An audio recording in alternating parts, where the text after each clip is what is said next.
Hello बच्चों, कैसे हैं आप लोग। उम्मीद करता हूं कि सब ठीक ठाक होंगे। देखिए, पीछे वाले हम वीडियो लेक्चरों पे मैट्रिक्स पार्ट 1, पार्ट 2, पार्ट 3 कर चुके हैं। आज अब आप पढ़ने जा रहे हैं मैट्रिक्स पार्ट 4 का वीडियो लेक्चर। तो हम सब लोग डील करेंगे मैट्रिक्स पार्ट 4 का वीडियो लेक्चर। मैट्रिक्स पार्ट 1 में मैंने मैट्रिक्स का इंट्रोडक्शन दिया था, आपको याद होगा कि हम लोगों ने मैट्रिक्स का इंट्रोडक्शन दिया था और मैट्रिक्स और डिटरमिनेंट में मैंने अंतर बताए थे। फिर पार्ट 2 और पार्ट 3 में भी मैट्रिक्स को आगे लेके गए हैं, टाइप ऑफ मैट्रिक्स बताए हैं।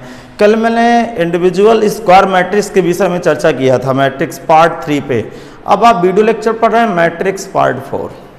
आज क्या पढ़ोगे? आज बहुत इंपॉर्टेंट टॉपिक मैं पढ़ाऊंगा और ये 2 वीडियो लेक्चर में अर्थात मैट्रिक्स पार्ट 4, मैट्रिक्स पार्ट 5 में थ्योरी का पूरा कॉन्सेप्ट लगभग समाप्त हो जाएगा और मैट्रिक्स पार्ट 6 से हम लोग क्वेश्चन करने लगेंगे। तो आगे की सूचना, जो नए बच्चे बीच में जुड़ रहे हों तो कृपया कम से कम प्लेलिस्ट में जाके determinant part 1, part 2, part 3 3 part जरूर देख लें और फिर इसके बाद मैट्रिक्स देखें और फिर मैट्रिक्स और डिटरमिनेंट को एक साथ डील करना शुरू कर दें। दूसरी बात, जो बच्चे अभी तक मेरे टेलीग्राम चैनल से ज्वाइन ना किए हों, टेलीग्राम चैनल को ज्वाइन कर लें। इसी वीडियो के डिस्क्रिप्शन पे जाइएगा तो वहाँ पे टेलीग्राम की लिंक होगी और उस लिंक को टच कर दीजिएगा तो आपका टेलीग्राम ज्वाइन हो जाएगा। कोई प्रॉब्लम हो तो मैं अपना नंबर लिख रहा हूँ, इस नंबर पे आप संपर्क करके मुझे व्हाट्सएप या कांटेक्ट करके सीधे मुझसे आप बात भी कर सकते हैं। चलिए, बात होती है कि आगे की क्लास की रणनीति क्या है। ठीक, जैसा कि देखिए, आपको पता है कि अब हमें ऑनलाइन क्लासों को थोड़ा सा सीरियस होकर ऑनलाइन क्लास लेनी पड़ेगी, पढ़नी पड़ेगी आप लोगों को। ठीक है, क्योंकि लॉकडाउन कब तक रहता है, कैसे होता है, हम लोगों को कुछ नहीं पता। तो मैं आपको इसी तरह 100% देने की अपनी तरफ से पूरी कोशिश करूंगा।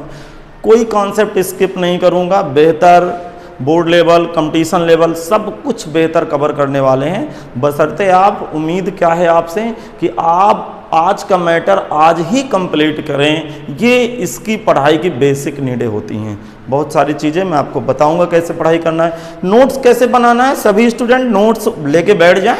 जैसे आप वीडियो देखें तुरंत आप नोट्स लेके बैठ जाएं और कहीं एकांत जगह में बैठे जहाँ शोरगुल ना होता हो, तो आपको कंसंट्रेशन के साथ पढ़िए। नोट्स बनाने का तरीका, मैं पहले एग्जाम्पल दिया करता हूँ, तो आपको एग्जाम्पल नहीं लिखना। पहले हेडिंग लिखना है, हेडिंग के बाद डेफिनेशन देनी है, फिर एग्जाम्पल लिखना है। मैं उल्टा क्यों चलता हूँ? मैं आपको एग्जाम्पल नहीं समझाऊंगा। यदि आपको एग्जाम्पल नहीं समझाया तो क्या आप बेहतर फील कर पाओगे? नहीं फील कर पाओगे। तो मेरा काम क्या है? पहले एग्जाम्पल समझाना, फिर एग्जाम्पल के तहत डेफिनेशन निकालना। आपका काम क्या है? हेडिंग लगाना, फिर उसकी डेफिनेशन लिखना, फिर एग्जाम्पल उतारना। ये शेड्यूल होगा आपका नोट्स बनाने का। जो नए बच्चे जुड़ रहे हैं उनको मैं खासकर बता रहा हूँ, जो मेरे साथ बराबर जुड़े हैं या मेरी ऑफलाइन क्लास पढ़ चुके हैं, तो मेरे नेचर से वो लोग पता है कि हम लोग कैसे क्या करते हैं। तो सब धीरे धीरे आप सीखने वाले हैं। तो जस्ट आज आप पढ़ रहे हैं मैट्रिक्स पार्ट 4 और कृपया सब लोगों से रिक्वेस्ट है, प्लीज आप लोग टेलीग्राम मेरे चैनल को ज्वाइन कर लीजिए, क्योंकि नहीं मैं चैनल को प्राइवेट कर दूंगा तो फिर आप चैनल ज्वाइन नहीं कर पाओगे। तो 1-2 दिन का समय है, तब तक आप टेलीग्राम चैनल सब लोग ज्वाइन कर लें। वहां पे सीटें पड़ी, मैं सीट के क्वेश्चन कराऊंगा। तो हेडिंग लिखेंगे अवयव का, हेडिंग बनाइए, अवयव का सारणिक मान, अवयव का सारणिक मान। हेडिंग है अवयव का सारणिक मान, अवयव का सारणिक मान। इंग्लिश में determinant value, determinant value of matrix. Heading बनाइएगा अवयव का सारणिक मान। बनाइए सब लोग हेडिंग जल्दी से। अवयव का सारणिक मान ये क्या है? अवयव का सारणिक मान क्या है, मैं आपको समझाने की कोशिश करता हूं।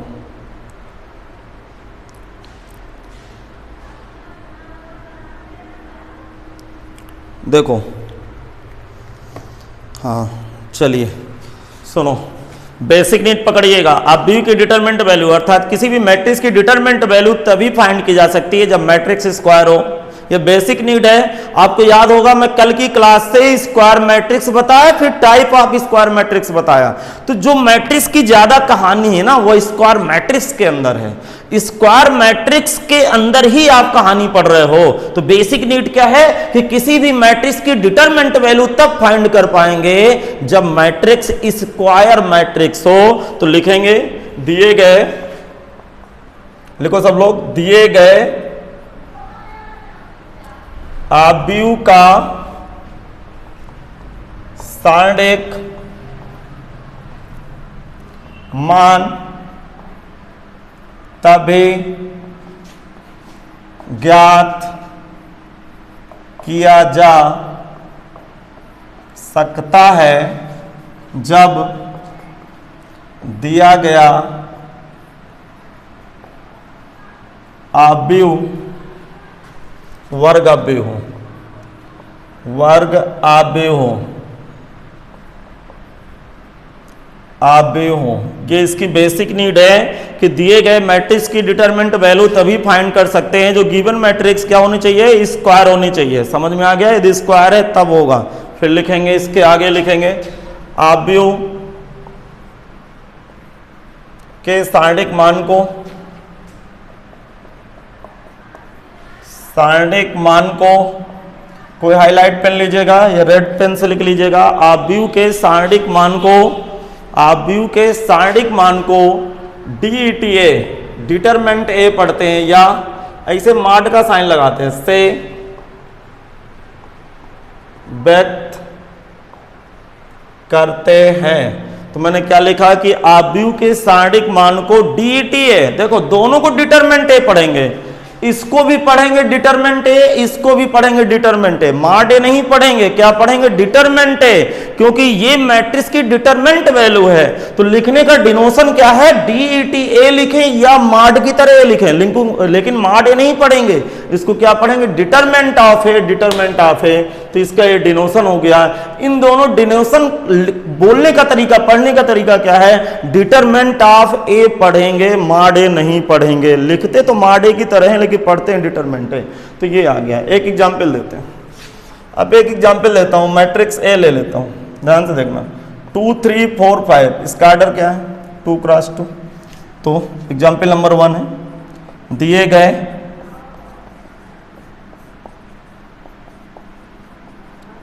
आव्यूह का, दिए गए आव्यूह का, आव्यूह का सारणिक मान DETA या डिटरमिनेंट है। दोनों को डिटरमिनेंट है पढ़ते हैं। देखो सारणिक मान का मतलब क्या होता है? पहली बात तो ये स्क्वायर मैट्रिक्स होगी तभी इसकी सारणिक वैल्यू ज्ञात होगी, नहीं डिटरमिनेंट वैल्यू ही नहीं ज्ञात होगी। और डिटरमिनेंट वैल्यू का डिनोशन आप किससे लिखोगे? DTA से लिखोगे या मॉड ऑफ ए से लिखोगे। तो मॉड ऑफ ए पढ़ते नहीं है, लिखने का तरीका है, पढ़ते भी नहीं है। मॉड ऑफ ए नहीं है, डिटरमिनेंट ऑफ ए। तो मैं क्या बोलूंगा? ये भी डिटरमिनेंट ऑफ ए, ये भी डिटरमिनेंट ऑफ ए है, क्योंकि जो डिटरमिनेंट की फीलिंग होती है, डिटरमिनेंट का डिनोशन क्या होता है? 2 वर्टिकल लाइन होती है। तो आप ये डिटरमिनेंट ए को इस तरह डिनोट ना करके आप DTA भी लिख सकते हो, या डेल्टा ए भी कोई कोई किताबों में लिखा हुआ है। तो इस मैट्रिक्स को डिटरमिनेंट बना लोगे, अर्थात क्या लिखोगे? 2 3 4 5। अच्छा मल्टीप्लाई करो, 10 माइनस 12 वैल्यू -2 आ गई। यार ये तो कहानी तो आपको बहुत अच्छी तरह से पता होगी। डिटरमिनेंट, इसीलिए मैं पहले आपको डिटरमिनेंट की फीलिंग कराई थी, इसलिए मेरा उद्देश्य था कि डिटरमिनेंट की फीलिंग आपके दिमाग में बेहतर हो जाए ताकि आप बेहतर मैट्रिक्स को डील कर पाओ। तो बेसिक नीड क्या है कि आव्यूह का सारणिक मान हम क्या लिखें? दिए गए आव्यूह का सारणिक मान तभी ज्ञात किया जा सकता है जब दिया गया आव्यूह वर्ग आव्यूह हो। यदि वर्ग आव्यूह नहीं है तो डिटरमिनेंट वैल्यू ही नहीं ज्ञात होगी। फिर आव्यूह के सारणिक मान को DTA या 2 वर्टिकल लाइन के अंदर ए से व्यक्त करते हैं। इन दोनों को पढ़ते क्या है? डिटरमिनेंट ऑफ ए। जिस दिन मैट्रिक्स बी होता है उस दिन डिटरमिनेंट ऑफ बी हो जाता है। एग्जाम्पल नंबर अगला लेते हैं, ये एग्जाम्पल नंबर 1 लिख लीजिए। लिख गया सब लोगों का? चलिए जल्दी नोट करिए या वीडियो रोक के नोट कर लीजिए। एग्जाम्पल नंबर 2 में लिखता हूं। एग्जाम्पल नंबर 2 की कहानी क्या है? आव्यूह कैपिटल A 1 2 3 4 5 7 3 2 5 का सारणिक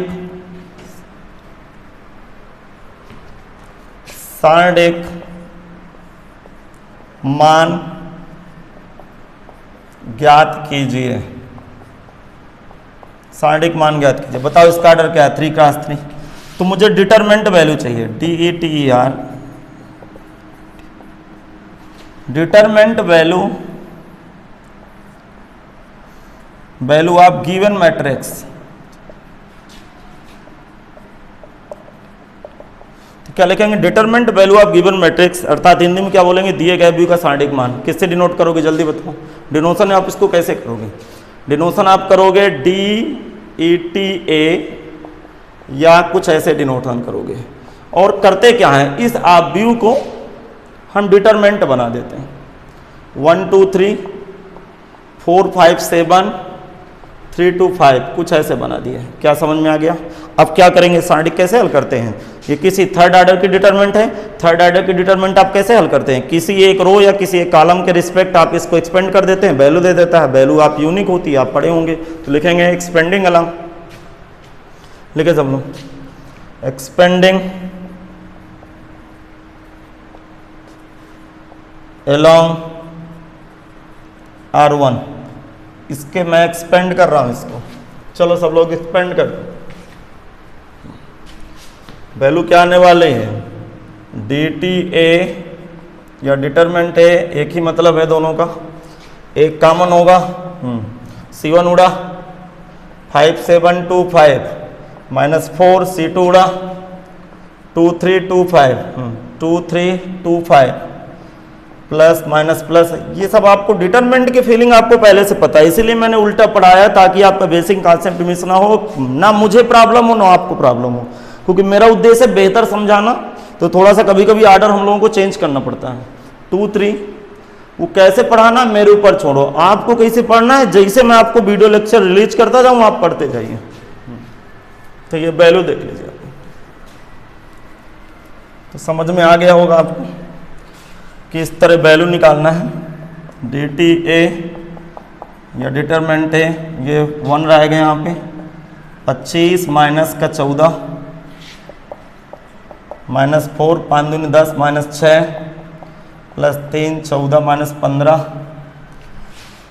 हाँ वैल्यू क्या लगी? 25, कितने आगे वैल्यू? 11, 14 10 24 1 25 प्लस का 11,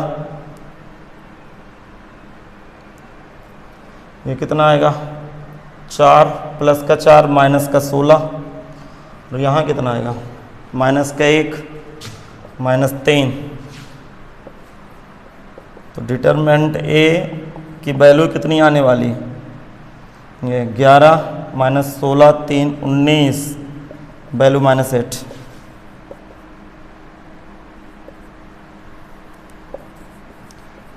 तो डिटरमिनेंट A का डिनोशन है ये, वैल्यू -8 आ गई। तो क्या आपको समझ में आ गया? क्या आपको मेरी बात समझ में आ गई? इसकी कहानी पकड़ में आ गई कि व्यू का सारणिक मान कैसे ज्ञात करते हैं? पहला बेसिक नीड क्या होता है? दिया गया व्यू वर्ग व्यू हो, तभी डिटरमिनेंट वैल्यू ज्ञात होगी, अथवा डिटरमिनेंट वैल्यू नहीं ज्ञात होगी। चलो एक एग्जाम्पल नंबर 3 लगाते हैं। एग्जाम्पल नंबर 3 लगाते हैं। 3 एग्जाम्पल नंबर 3 लगाते हैं सब लोग मिलके। एग्जाम्पल नंबर 3 क्या है? मैट्रिक्स A 2 3 4 5 6 7 का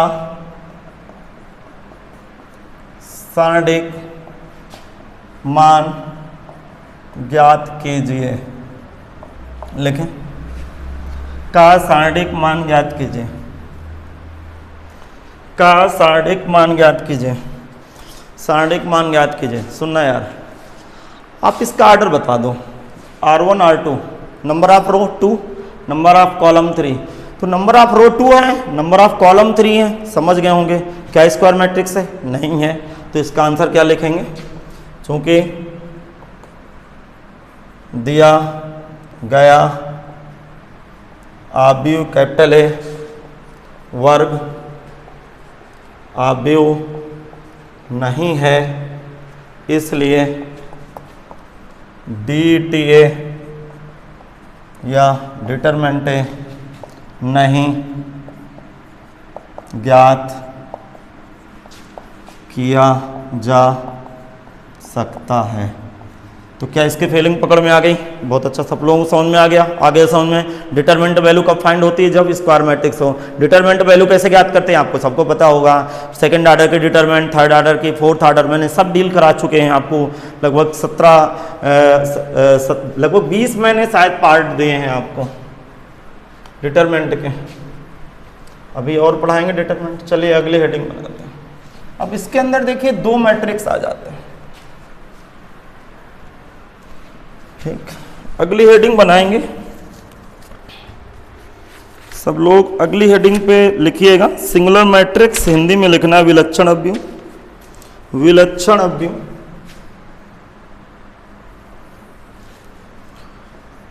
विलक्षण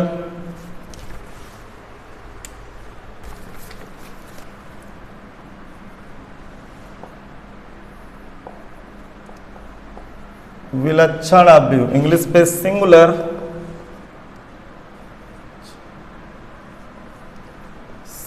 मैट्रिक्स। देखो सिंगुलर मैट्रिक्स किसे कहते हैं? जिस अवयव का सारणिक मान शून्य हो, जिस अवयव का सारणिक मान शून्य हो। डिटरमिनेंट वैल्यू कब ज्ञात होती है? आप समझ गए होंगे। देखा जाए तो डिटरमिनेंट वैल्यू के 2 पार्ट चले जाते हैं। तो नंबर 1 पार्ट में सिंगुलर मैट्रिक्स और दूसरे पार्ट में हम पढ़ेंगे नॉन सिंगुलर मैट्रिक्स, जिसे व्युत्क्रमणीय अवयव पढ़ते हैं।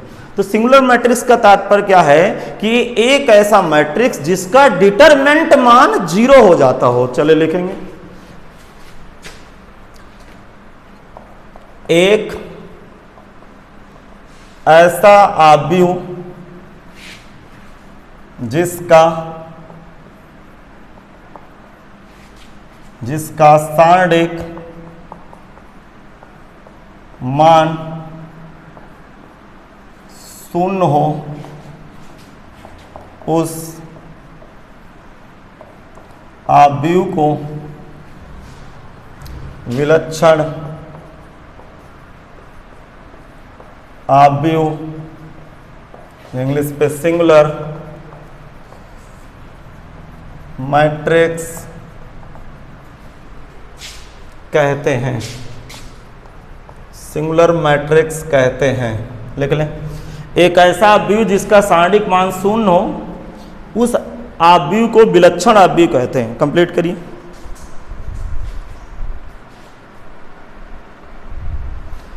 एक ऐसा अवयव जिसका सारणिक मान शून्य हो, उस अवयव को विलक्षण अवयव कहते हैं। समझ में आ गया होगा। इसकी भाषा में लिखेंगे, यदि गणित की भाषा में, यदि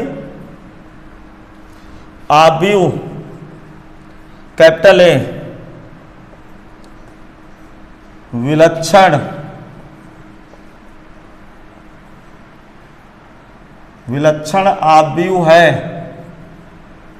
अवयव है, तब DTA या डिटरमिनेंट इक्वल टू 0 लिख लो।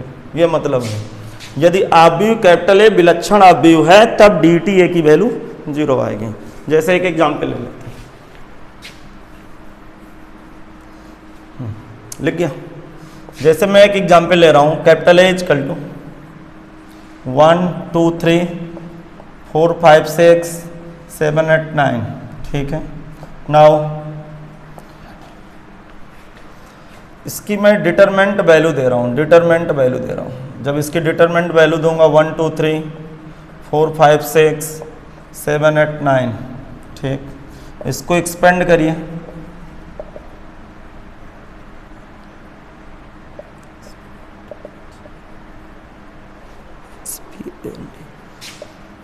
Expanding along R1। चलो एक्सपेंड करो इसको। तो ये DETA डिटरमिनेंट ए या डिटरमिनेंट ए का डिनोशन ऐसे ज्ञात हो। देखो R1 एक कॉमन होगा, समझ गए होंगे। ये R1 है, R1 C1 उड़ा 5 6 8 9। ठीक, -4 कॉमन, C2 उड़ा 2 3 8 9। फिर प्लस माइनस प्लस प्लस 7 आया, C3 उड़ा, कितना है 2 3 5 6, 2 3 5 6। इसको एक्सपेंड मैंने कर दिया, R1 के रिस्पेक्ट मैंने इसको एक्सपेंड कर दिया। ऐसे एग्जाम्पल आपको ढेर सारे आप डिटरमेंट में भी दे चुके हैं। जो नए स्टूडेंट जुड़ रहा हो कृपया डिटरमेंट को देखें सबसे पहले, फिर मैट्रिक्स देखें। देखो मुझे पढ़ाने का अनुभव तो मुझे पता चलता है कि आपका शेड्यूल क्या होना चाहिए।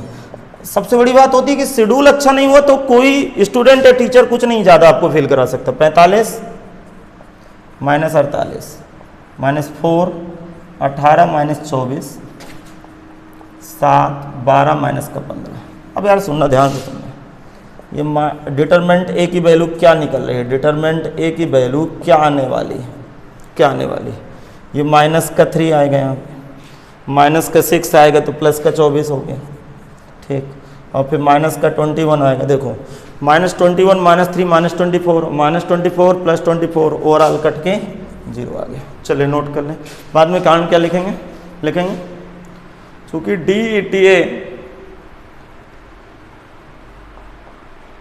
ए या डिटरमेंट ए इक्वल टू 0, इसलिए अवयव कैपिटल ए विलक्षण अवयव होगा, विलक्षण अवयव होगा। अब नॉन सिंगुलर की बात होती है, चलो जल्दी से उतार लें ये। तो भैया सिंगुलर मैट्रिक्स किसे कहते हैं, एक ऐसा मैट्रिक्स जिसकी डिटरमेंट वैल्यू शोन हो जाए। डिटरमेंट वैल्यू कब ज्ञात होती है आपको पता होगा, डिटरमेंट वैल्यू कब फाइंड होती है, डिटरमेंट वैल्यू तब फाइंड होती है जब स्क्वायर मैट्रिक्स हो। तो स्क्वायर मैट्रिक्स इसकी बेसिक नीड है। डिटरमेंट वैल्यू ज्ञात करने के लिए मैट्रिक्स को स्क्वायर होना बहुत जरूरी है कि तुम भैया स्क्वायर हो जाओ तभी मैं डिटरमेंट वैल्यू ज्ञात करूंगा। डिटरमेंट वैल्यू दो तरह से व्यवहार करेगी, या डिटरमेंट वैल्यू 0 होगी या 0 नहीं होगी। 0 नहीं होने का मतलब कुछ भी आ सकता है, प्लस में या माइनस में, रियल नंबर में कुछ भी आ सकता है। किंतु यदि 0 आ जाए तो आप समझ लेना कि सिंगुलर मैट्रिक्स है, 0 ना आए तो नॉन सिंगुलर मैट्रिक्स है। तो इसके दूसरे नंबर की हेडिंग सब लोग आप लिखना शुरू करें। लिखेंगे हेडिंग, हाँ हेडिंग क्या है, व्युत्क्रमणीय। हेडिंग लिखना व्युत्क्रमणीय अवयव,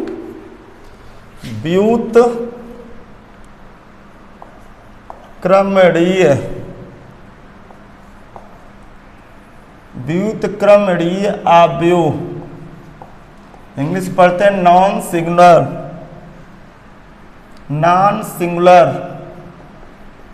नॉन सिंगुलर मैट्रिक्स। देखो यार इसको उल्टा चलेंगे, ज्यादा समय ना खराब करके काम की बात पे आते हैं।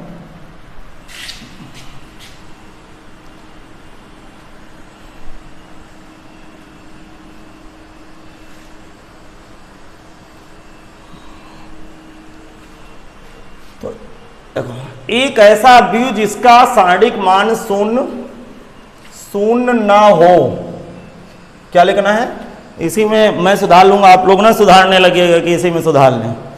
एक ऐसा अवयव जिसका सारणिक मान शून्य ना हो, उस अवयव को विलक्षण की जगह लिख लीजिएगा, उस अवयव को व्युत्क्रमणीय अवयव कहते हैं या नॉन सिंगुलर मैट्रिक्स कहते हैं। इसका मतलब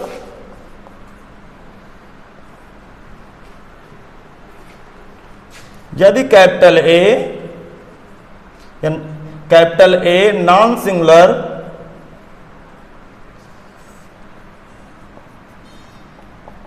मैट्रिक्स है, तब देखो समझ में आ गया होगा, यदि capital A non singular matrix है तब DETA does not equal to 0, या मैं कहूं डिटरमेंट डज नॉट इक्वल 0। ये 0 नहीं होना चाहिए। इसका मतलब बात पकड़ में आ गई कि singular matrix determent value 0, non singular determent value 0 नहीं होना चाहिए, अर्थात determinant of A does not equal 0। जैसे मैंने एक एग्जाम्पल लगा दूं, कैपिटल एक मैट्रिक्स है 2x2 की, 2 3 4 7 लगा देता हूं, ठीक। ये ऑर्डर क्या है 2 क्रॉस 2। अब इसकी डिटरमेंट वैल्यू ज्ञात करेंगे।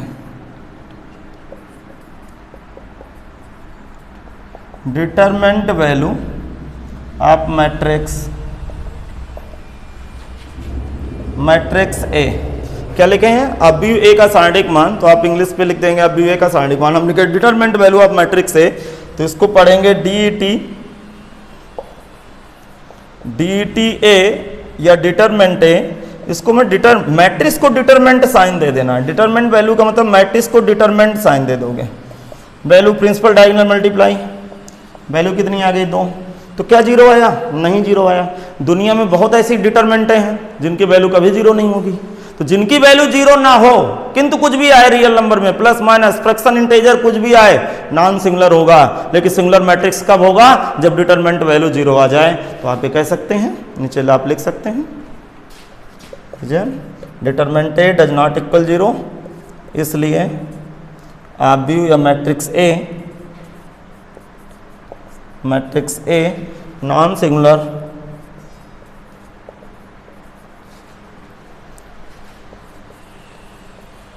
मैट्रिक्स है। कंप्लीट कर दिया, इसलिए matrix A non singular matrix है। चलो नोट कर लीजिए जल्दी से, बात होती है आगे। चलो इंपॉर्टेंट कॉन्सेप्ट के ऊपर धीमे धीमे चलते हैं हम लोग। सब लोग इंपॉर्टेंट कॉन्सेप्ट के ऊपर अब आते हैं। अब देखो आव्यूहों का लिखिएगा, आव्यूहों का अदिश गुणन, अदिश गुणन इंग्लिश में लिखना है scalar multiplication of matrix, scalar multiplication of matrix, SCALAR, scalar multiplication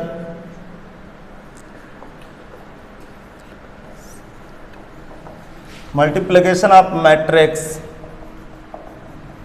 scalar multiplication of matrix. देखो इसकी कहानी जरा समझना है, कुछ नहीं बताता हूँ। पहले मैं एग्जाम्पल दूंगा, फिर आप हेडिंग लिख लीजिए। हेडिंग लिखने के बाद एग्जाम्पल नहीं लिख लेंगे, पहले मैं इसकी डिफिनेशन एक तो एक्सप्लेन करूंगा, फिर एग्जाम्पल लिखेंगे। मैं एग्जाम्पल पहले क्यों देता हूं, ताकि आपको समझ में आ जाए।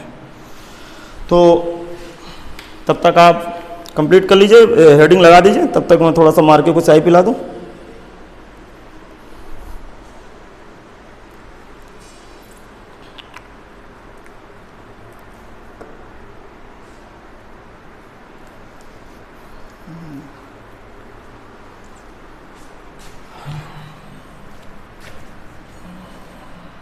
देखो यार एग्जाम्पल समझ लो।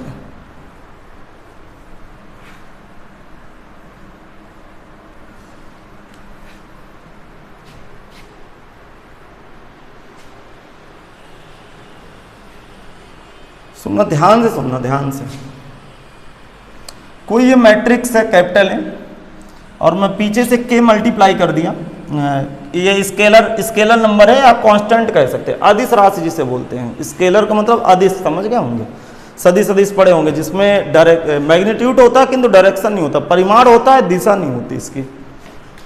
x y a b मैं थोड़ी देर के लिए लिख दूँ। तो इसका कॉन्सेप्ट क्या है, इसका कॉन्सेप्ट है दिस इम्प्लाइज कैपिटल A बराबर, या यदि और तब लिखे दे रहा हूँ, सेंटेंस आ गया, यदि तब। देखो है क्या, कहानी क्या है। यदि मैट्रिक्स का, यदि किसी, देखो इसका ऑर्डर कुछ भी हो सकता है, ऐसा कुछ नहीं है कि स्क्वायर मैट्रिक्स हो, इसका ऑर्डर कुछ भी हो सकता है, इसका ऑर्डर कुछ भी हो सकता है, आप मल्टीप्लाई कर सकते हैं। किंतु ये डिटरमिनेंट वैल्यू में कुछ अलग कहानी देगा, अभी मैं बताता हूं। इसका ऑर्डर कुछ भी हो सकता है, अर्थात जरूरी नहीं है कि स्क्वायर मैट्रिक्स हो, ऑर्डर मैट्रिक्स का कुछ भी हो, जो डिब्बे के बाहर स्केलर नंबर पड़ा हुआ है, उस नंबर को आप व्यू के प्रत्येक एलिमेंट के साथ गुणा कर देंगे। याद होगा आपको, हम एक्सरसाइज NCERT 4.2 में दूसरा सवाल शायद डील किए थे, याद करिए। तो क्या हो जाएगा, KX KA KY KB। ठीक, अगला एग्जाम्पल देता हूँ, ये एग्जाम्पल नंबर 1 आ गया। अब एग्जाम्पल नंबर 2 की बात करता हूँ। यदि कैपिटल A इक्वल टू, मैं इसको 2 यहाँ पे ऐसा लिखा हुआ है, ठीक, और ये लिखा हुआ है ये 2 4 5 3 6 7। बताओ इसका आर्डर क्या था 2 क्रॉस 2, तो मल्टीप्लाई होने के बाद आर्डर भी 2 क्रॉस 2 आया। तो अर्थात ये जो किसके मैट्रिक्स के डिब्बे के पीछे, अर्थात मैट्रिक्स के पीछे जो कांस्टेंट नंबर है वो मैट्रिक्स के जब अंदर जाता है तो ईच एलिमेंट में प्रोडक्ट कर देता है, गुणा कर देता है। ये तो समझ में आ गया होगा। किंतु एक बात आप और सुन लीजिए कि इसका आर्डर कुछ भी हो सकता है जो गिवन मैट्रिक्स है, लेकिन मल्टीप्लाई होने के बाद मैट्रिक्स का आर्डर नहीं चेंज होता। ये यहाँ आर्डर क्या था 2/2, यहाँ भी आर्डर 2/2 आया। कॉन्सेप्ट क्या है? कॉन्सेप्ट है कि जो स्केलर क्वांटिटी मैट्रिक्स के बाहर पड़ी है तो वो क्वांटिटी मैट्रिक्स के ईच एलिमेंट के साथ क्या हो जाती है, प्रोडक्ट या मल्टीप्लाई हो जाती है, हिंदी में कहूं गुणा हो जाती है। इसका आर्डर कितना है? रो आपके पास कितनी है? 1 2 3, number of row 3, number of column 2। तब कैपिटल A बराबर, अच्छा इसको अंदर मल्टीप्लाई दीजिए, 2 × 2 4, प्रत्येक एलिमेंट में 4 दूनी 8, 10, 6, 12 और ये 14। क्या समझ में आ गया? ये 3/2। तो आप क्या लिखेंगे? लिखना क्या है?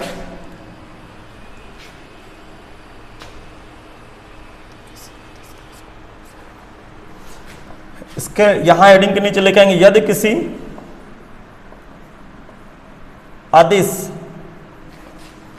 राशि, मतलब स्केलर क्वांटिटी, यदि किसी अदिश राशि को आव्यूह से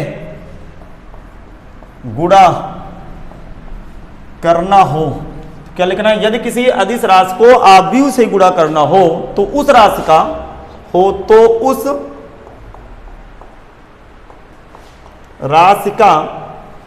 उस राशि का आव्यूह के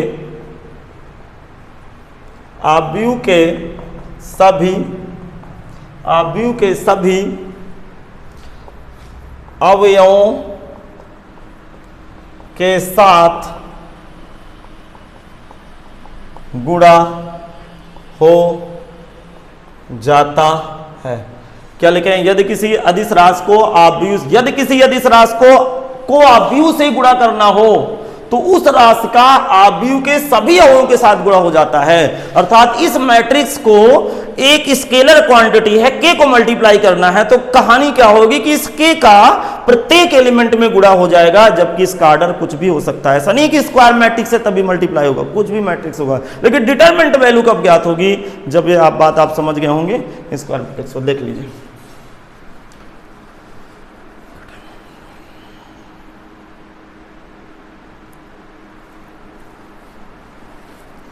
नोट करिए जल्दी से।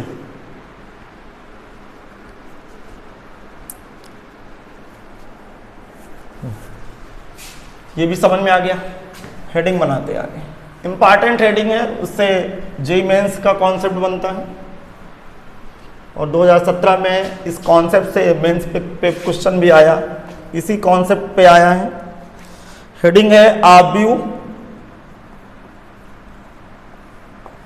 का ट्रेस, आव्यूह का trace of matrix, trace of matrix. यार हिंदी इंग्लिश एक ही शब्द है इसका। हाँ, ट्रेस ऑफ मैट्रिक्स। यार होता क्या है? आव्यूह का ट्रेस क्या है? सुनिए,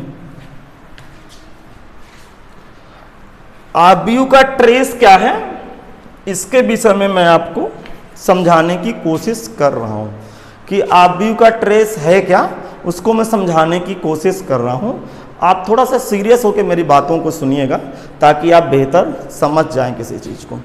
तो आव्यूह का ट्रेस निकालने के लिए आप क्या करोगे, मैं उसको समझा रहा हूं। देखो ध्यान सुनना। कोई मैट्रिक्स है, ठीक, 2 3 4 5, ऑर्डर क्या है 2 × 2, यदि और तब। मैं भी समझाता हूँ। ट्रेस को TRA से व्यक्त करते हैं। किसी भी मैट्रिक्स का ट्रेस निकालना हो तो उसको TR लिखेंगे, आप संकेत में TR लिखेंगे और A लिख देंगे। और जो प्रिंसिपल डायगोनल के एलिमेंट हैं उसका समेशन होता है 2 धन 5, तो वैल्यू कितनी आ गई 5 2 7। बिल्कुल सरल है। अर्थात इसका मतलब कि प्रिंसिपल डायगोनल कब डिनोट होता है, प्रिंसिपल डायगोनल को आप कब रिप्रेजेंट कर सकते हैं? जब मैट्रिक्स क्या होनी चाहिए, स्क्वायर हो। इसका मतलब बेसिक नीड क्या हो गई कि दिए गए आव्यूह का ट्रेस तभी ज्ञात किया जा सकता है जब दिया गया आव्यूह वर्ग आव्यूह हो। बात तो समझ में आ गई, दिया गया वर्ग आव्यूह हो तब ट्रेस ज्ञात होगा, तथा ट्रेस को TRA इंटू ए से ज्ञात करते हैं। ये तो बात समझ में आ गई, लेकिन ट्रेस है क्या, ट्रेस कैसे ज्ञात होता है? ट्रेस कैसे ज्ञात होता है?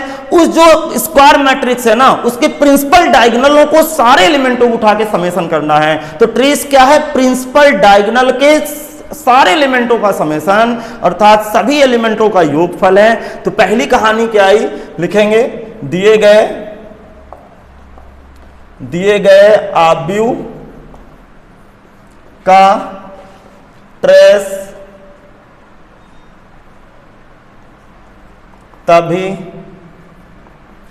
ज्ञात किया जा सकता है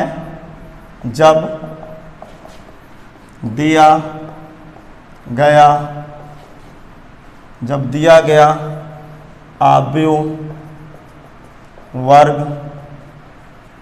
आव्यूह हो। पहली बात तो ये लिख ले सब लोग, अभी मैं समझाता हूं। क्या लिखें? दिए गए आव्यूह का ट्रेस तभी ज्ञात किया जा सकता है जब दिया गया वर्ग आव्यूह हो। ये इसकी बेसिक नीड है। यदि वर्ग आव्यूह नहीं है तो इसका ट्रेस ज्ञात नहीं होगा। अब आप सावधानी रखिएगा, इसका ट्रेस कब ज्ञात होगा? जब ये स्क्वायर मैट्रिक्स होगा। अथवा स्क्वायर मैट्रिक्स नहीं है तो इसका ट्रेस बिल्कुल ज्ञात नहीं होगा।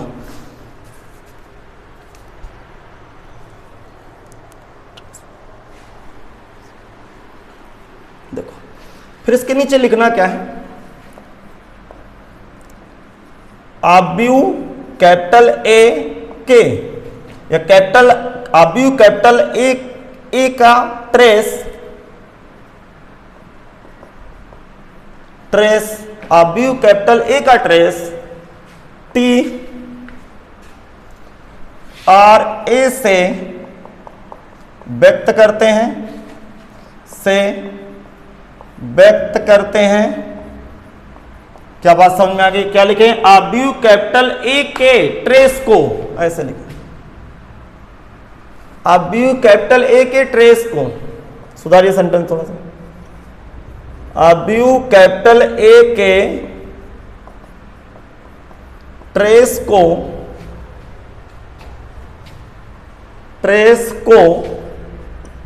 आव्यूह कैपिटल ए के ट्रेस को TRA से व्यक्त करते हैं। ठीक है, TRA से व्यक्त करते हैं तथा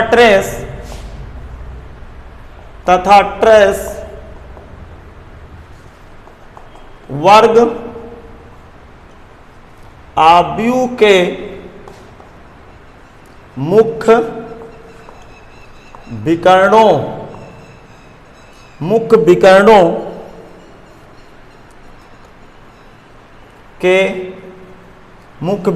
के अवयवों के योगफल के बराबर होता है। अवयवों के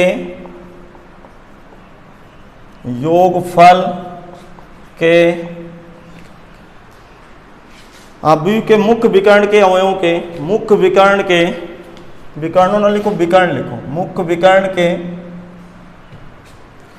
विकर्ण के अवयवों के योगफल के बराबर होता है।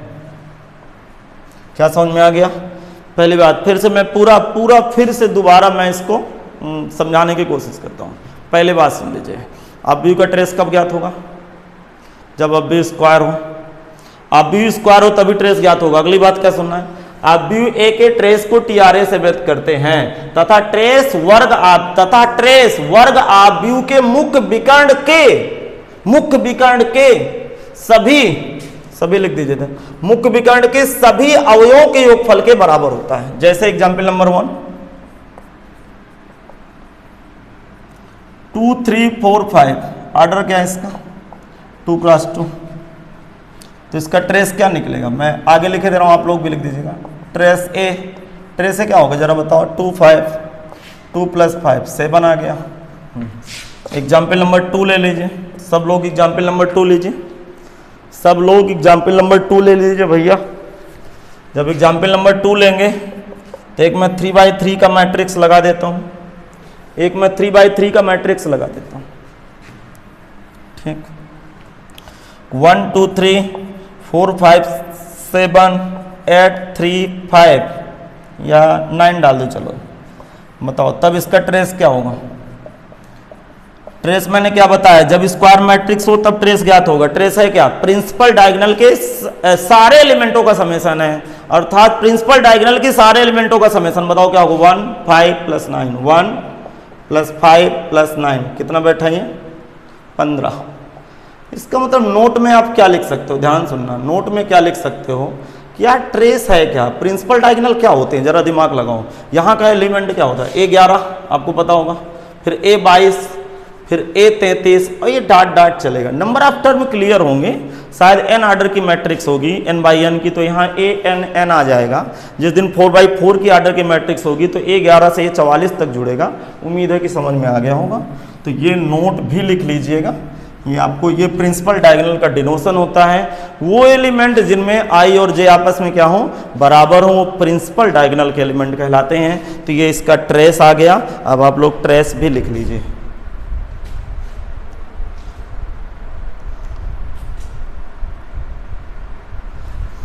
चलिए आगे हेडिंग बढ़ाते हैं। हेडिंग है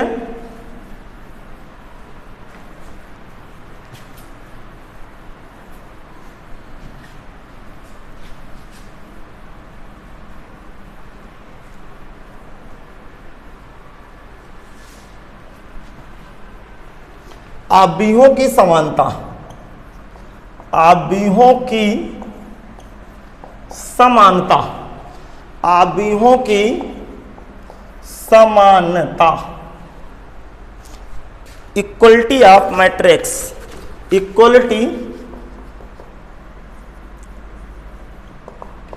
इक्वलिटी ऑफ मैट्रिक्स, मैट्रिक्स। देखो ध्यान सुनना, इससे एक नंबर का क्वेश्चन बोर्ड परीक्षा में बन के आएगा, 100% इससे एक नंबर का क्वेश्चन बोर्ड परीक्षा में बन के आएगा। आप तैयार रहिएगा, सुनेंगे।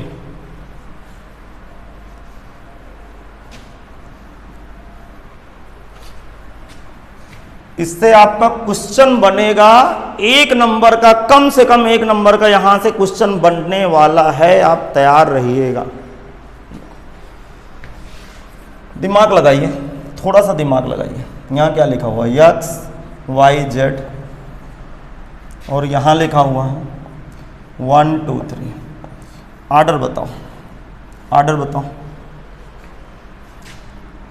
ये 3x1 का आर्डर है, ये भी 3x1 का आर्डर है। तब देखो दोनों अव्यूह कंपेयर हो जाते हैं। समानता का मतलब ये दोनों अव्यूह तभी बराबर होंगे, इक्वलिटी का मतलब आप इक्वलिटी ऑफ मैट्रिक्स, अव्यूहों की समानता। दो मैट्रिक्स तब इक्वलेट होंगे, नंबर 1 इनका आर्डर सेम होना चाहिए, आर्डर सेम होना चाहिए, ये तो बात समझ में आ गई।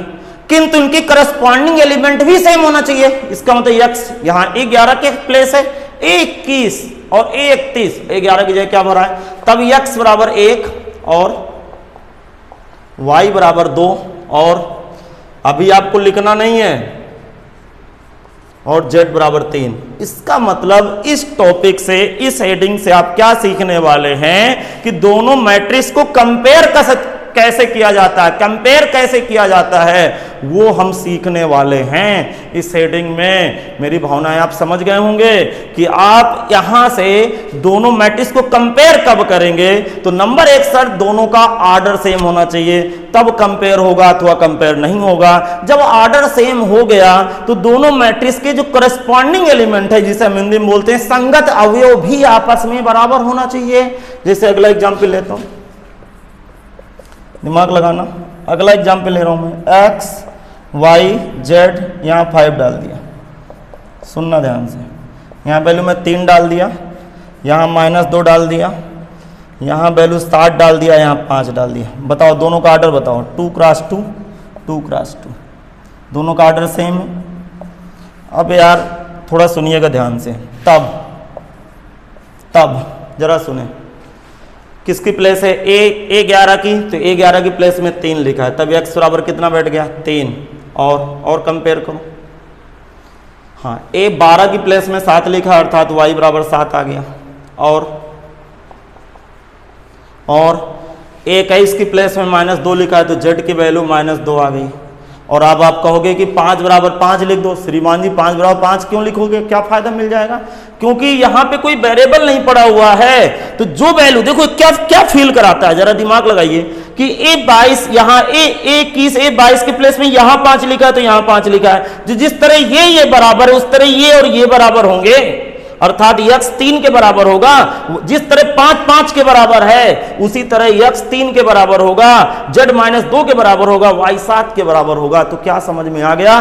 दो आव्यूहों की तुलना तभी की जा सकती है जब दोनों आव्यूहों की कोटियां आपस में बराबर हों। इस स्थिति में दोनों आव्यूहों के संगत अवयव भी आपस में बराबर होते हैं। तो ये लिखना नहीं है, पहले लिखेंगे दो आव्यूहों की तुलना तभी की जा सकती है जब दोनों आव्यूहों की कोटियां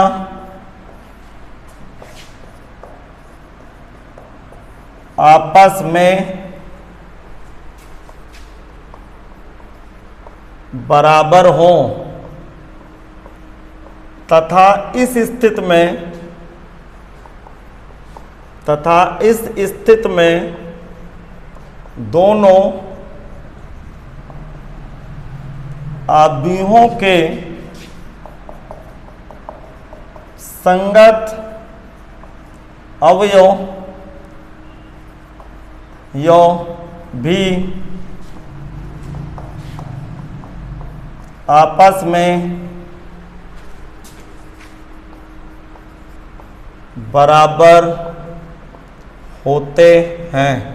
तो क्या ये क्लिक करें माइंड में? क्या लॉजिक पकड़ में आया? नंबर 1 लॉजिक क्या है? दो आव्यूह आपस में कब बराबर होते हैं? जब दोनों आव्यूहों की कोटियां बराबर हों। जब कोटियां बराबर हो तो दोनों आव्यूहों के करस्पॉन्डिंग एलिमेंट भी आपस में बराबर होंगे। तो मैं बोर्ड से हटूंगा, आप लोग वीडियो रोकिए और इसको नोट करिए, नोट करें तुरंत। चलिए आगे बढ़ाते हैं गाड़ी। वीडियो रोक के आप नोट कर लीजिएगा।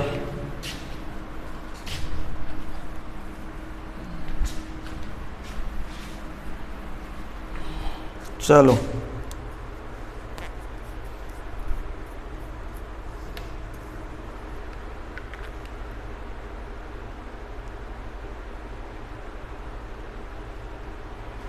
लिखेंगे आव्यूहों का योगफल, सम ऑफ मैट्रिक्स, आव्यूहों का योगफल। हेडिंग लिखना है आव्यूहों का योगफल, इंग्लिश में सम ऑफ मैट्रिक्स। देखो सम ऑफ मैट्रिक्स, आव्यूहों का योगफल। देखो ध्यान से सुनना,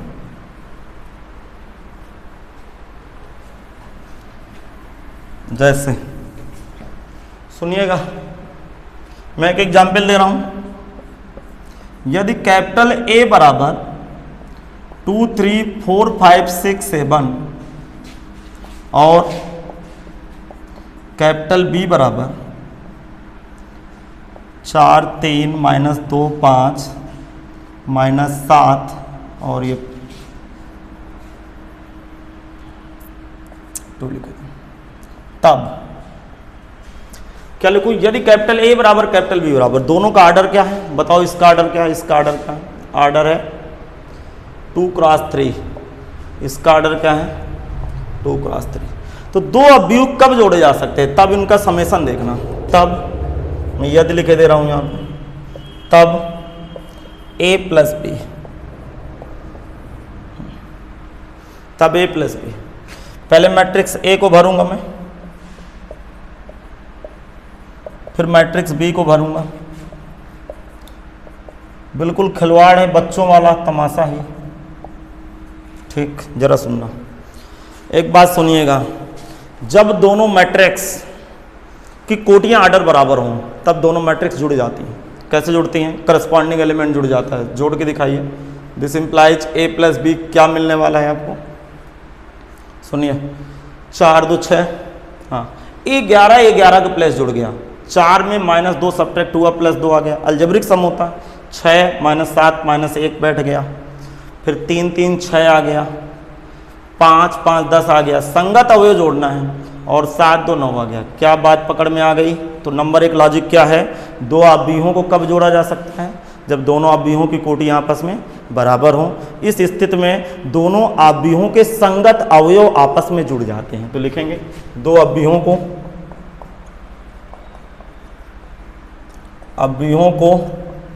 तभी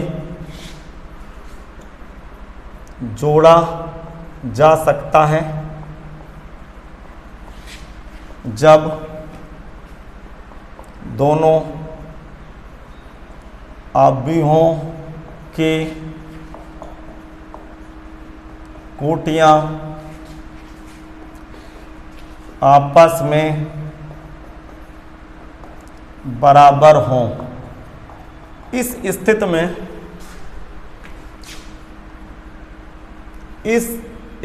में दोनों आव्यूहों के संगत अवयव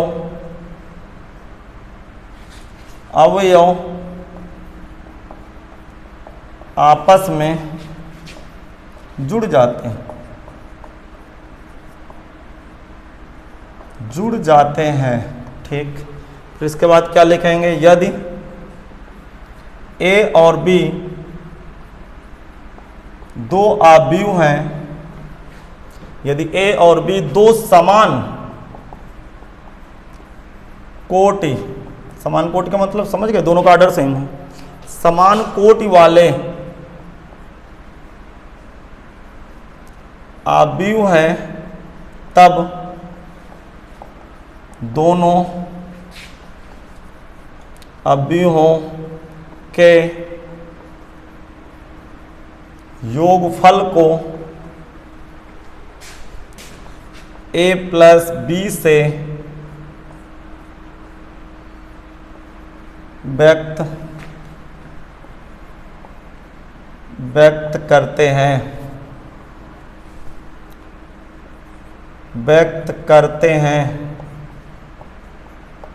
समझ में आ गया? क्या लिखे हैं? दो आव्यूहों को तभी जोड़ा जा सकता है जब दोनों आव्यूहों की कोटियां आपस में बराबर हों। जब दोनों आव्यूहों की कोटियां आपस में क्या हों?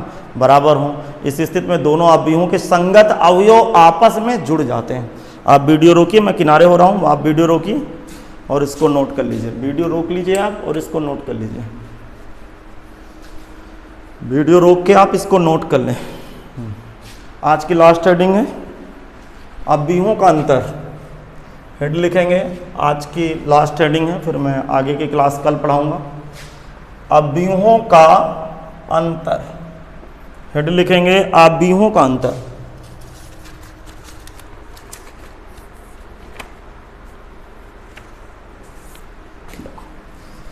लिखेंगे सब्ट्रैक्शन।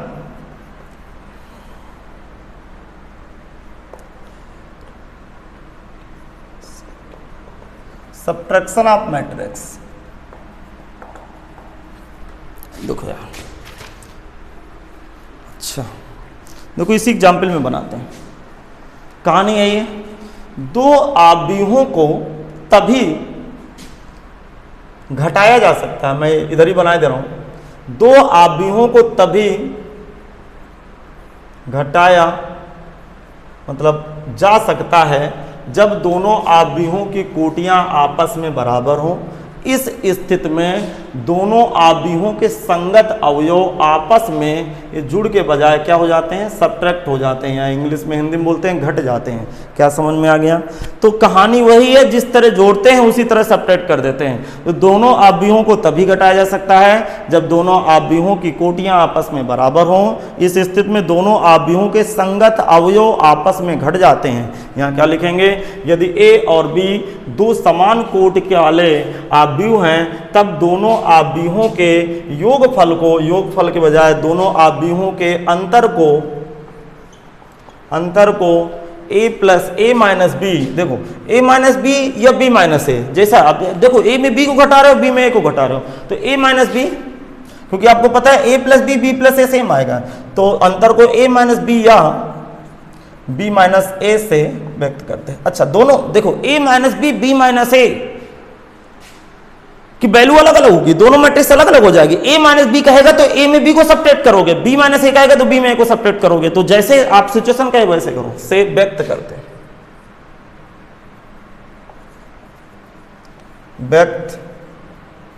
करते ठीक। अच्छा एग्जाम्पल देते हैं a और b, यहां से a माइनस बी करना है मुझे, a माइनस बी करना है, तो यहां का साइन माइनस हो गया, अब दिमाग लगाना, यहां का माइनस हो गया साइन, जिस दिन माइनस हुआ साइन तो a में b सब्ट्रैक्ट हो रहा है अर्थात a माइनस बी। अच्छा मुझे b माइनस ए भरना होता तो मैं b वाला ये डिब्बा इधर कर देता, ये वाला डिब्बा इधर कर देता। आप समझदार हो यार, अब छोटी छोटी बातें क्या बताते रहे कक्षा 1-2 की। देखो आर्डर सेम है दोनों का तब सब्ट्रैक्ट हो रहा है, आप ये समझ गए होंगे। और सब्ट्रैक्ट होने के बाद जो नई मैट्रिक्स आएगी ना उसका आर्डर भी 2 × 3 ही निकलेगा। अच्छा 2 माइनस 4 माइनस 2 आया, ये माइनस माइनस प्लस 2 हो गया तो 4 2 6 जुड़ गया, ये समझ में आ गया होगा। ये माइनस माइनस प्लस 7 हो गया तो 7 6 13 हो गया, ठीक। फिर 3 माइनस 3 0 लग गया, सब्ट्रैक्ट हो रहा ना। 5 माइनस 5 फिर 0 अगेन 0 हो गया, फिर 7 माइनस 2 5 हो गया। अच्छा इसका आर्डर क्या है 2 × 3, इसका मतलब दो बराबर कोटि वाले मैट्रिक्स आपस में घटते हैं और जिस आर्डर की मैट्रिक्स दे रखा होता है उसी आर्डर की मैट्रिक्स निकल के आती है। क्या समझ में आ गया? अब अगले दिन जो कल की क्लास होगी वो इंपॉर्टेंट क्लास होगी, मल्टीप्लिकेशन कैसे करते हैं, फिर बोर्ड लेवल के क्वेश्चन आने लगेंगे, तो कल की क्लास बहुत इंपॉर्टेंट होगी। तो पहले सबसे पहले आप इसको नोट कर ले, वीडियो को रोक के।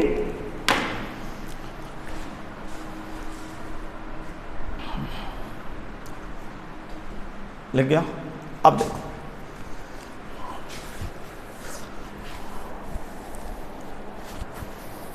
देखिए सुनिएगा मेरी बातों को ध्यान से। देखो आज हम पढ़े क्या है, आज हम लोग पढ़े हैं कि मैट्रिक्स की डिटरमिनेंट वैल्यू क्या होती है। डिटरमिनेंट वैल्यू दो प्रकार की होती है, सिंगुलर मैट्रिक्स, नॉन सिंगुलर, ये भी समझ आ गया हूँ। तो डिटरमिनेंट वैल्यू कब, आज जो पढ़ा है उसका मैंने रिवीजन करा रहा हूँ। डिटरमिनेंट वैल्यू कब ज्ञात होती है मैट्रिक्स की, जब स्क्वायर मैट्रिक्स हो। समझ में आ गया? अब सिंगुलर मैट्रिक्स क्या होती है जिसकी डिटरमिनेंट वैल्यू शून्य हो जाए, नॉन सिंगुलर क्या होती है जिसकी डिटरमिनेंट वैल्यू शून्य ना हो। फिर मैंने आपको क्या बताया कि किसी मैट्रिक्स के पीछे कोई कांस्टेंट नंबर मल्टीप्लाई है तो अव्यू का आदिश गुणन मैंने बताया, तो उस कांस्टेंट नंबर को डिब्बे को प्रत्येक जगह ले जाओ। अच्छा समझ में आ गया? फिर मैंने ट्रेस बताया, तो अव्यू का ट्रेस कब ज्ञात होता है, जब वर्ग अव्यू हो। ट्रेस है कि आप प्रिंसिपल डायगोनल के सारे एलिमेंट जोड़ देते हैं ट्रेस में। समझ में आ गया? ट्रेस को टी आर ए से व्यक्त करते हैं, यदि अव्यू बी है तो ट्रेस बी पढ़ेंगे, टी आर बी पढ़ेंगे। क्या समझ में आ गया? फिर मैंने बताया दो अव्यूहों की समानता, दो अव्यूहों को कंपेयर कब करते हैं, जब दोनों अव्यूहों की कोटियां आपस में क्या हो, बराबर हो, तब जाके कंपेयर करते हैं। जब दोनों अव्यूहों की कोटियां आपस में बराबर हो तब कंपेयर करेंगे। लेकिन कंपेयर करते समय पहले मैट्रिक्स दूसरे मैट्रिक्स के कॉरेस्पॉन्डिंग एलिमेंट भी आपस में बराबर होते हैं। दो अव्यूहों को आगे जोड़ना कैसे जोड़ते हैं, जब दोनों के आर्डर सेम हो और कॉरेस्पॉन्डिंग एलिमेंट जुड़ जाते हैं। दो अव्यूहों का अंतर क्या होता है, दो अव्यूह तभी घटाए जाते हैं जब दोनों अव्यूहों का आर्डर सेम हो, कॉरेस्पॉन्डिंग एलिमेंट फिर सब्ट्रैक्ट हो जाते हैं। इसका मतलब देखो यार, पूरे बकवास को मैंने 1 मिनट में समाप्त कर दिया जितना 1 घंटे में पढ़ाया, किंतु ये बात तो क्लियर है जब कोई लॉजिक हमें पकड़ में आ जाता है ना तो बहुत आसान होता है। अभी आप पहली बार सीख रहे होंगे और मुझे ये भी पता है कि ऑफलाइन ऑनलाइन पढ़ाई में रात दिन का अंतर है। ऑफलाइन पढ़ाई में आप मेरे सामने बैठे होते हो तो मुझे पता चलता है कि आप कैसे आप नोट्स बना रहे हो, आपका शेड्यूल क्या, आपकी बॉडी लैंग्वेज क्या है, आपका रूटीन क्या है, आप रोज पढ़ने आते हो कि नहीं आते हो। ऑनलाइन में देखिए कुछ नहीं पता चलता। दूसरी बात ये 1 घंटा का वीडियो लेक्चर क्या आपको 1.5 घंटा, मुझे लग रहा है, अनुमान लग रहा है कि लगभग आप 1.5 घंटा लगता होगा आप इसको कवर करने पे। तो उम्मीद करते हैं कि देखिए जब तक ये लॉकडाउन है तब तक आप बने रहिए। फिर से मैं आप रिक्वेस्ट कर रहा हूं कि सब लोग टेलीग्राम चैनल को ज्वाइन कर लीजिए। टेलीग्राम चैनल कहां से पाओगे, इसी वीडियो के डिस्क्रिप्शन पे जाइएगा तो टेलीग्राम की लिंक होगी। सबसे पहले आप प्ले स्टोर से टेलीग्राम ऐप डाउनलोड कर लें। उसके लिए आपको शायद आपका फ़ोन नंबर आपका और नाम मांगेगा, एक OTP आएगी तो डाल दीजिएगा, तो व्हाट्सएप की तरह टेलीग्राम डाउनलोड हो जाता है। फिर मेरा चैनल कैसे पाओगे, इसी वीडियो के डिस्क्रिप्शन बॉक्स पे जाइएगा। डिस्क्रिप्शन बॉक्स का मतलब समझ गए, जिसे आप मोबाइल को सीधा सीधा ऐसे हॉरिजॉन्टल मोबाइल को वर्टिकल मोबाइल को रखेंगे ऊर्ध्वाधर ऐसे, तो जैसे मेरा वीडियो चलेगा, वीडियो के नीचे एक एरो बन जाएगा, उस एरो को टच करिएगा, नीचे एक लिंक आएगी, लिंक को टच करिएगा तो क्रोम खुलेगा, क्रोम को टच करेंगे टेलीग्राम का लोगो खुल जाएगा, टेलीग्राम को टच करेंगे मेरा चैनल आ जाएगा और नीचे ज्वाइन लिख जाएगा, सलाक से ज्वाइन कर लीजिएगा। तो उम्मीद है कि आप टेलीग्राम चैनल ज्वाइन कर लें, क्योंकि आने वाले दिनों में मैं उसको बहुत जल्दी प्राइवेट कर दूंगा। क्या पता मैं उसी ऐप के द्वारा, कोई ऐप के द्वारा आपको वीडियो लेक्चर शायद दूं आने वाले दिनों में, तो आप उसके लिए तैयार रहिए, नहीं फिर आप कहीं ना कहीं हमारा आपका साथ छूट सकता है यदि आप टेलीग्राम नहीं ज्वाइन करते हैं। तो उम्मीद है कि आज मेरी बात आपको समझ में आई होगी और कल पुनः मुलाकात होती है इसी समय से। तब तक आप घर में रहिए, सुरक्षित रहिए, पढ़िए। नमस्कार, धन्यवाद।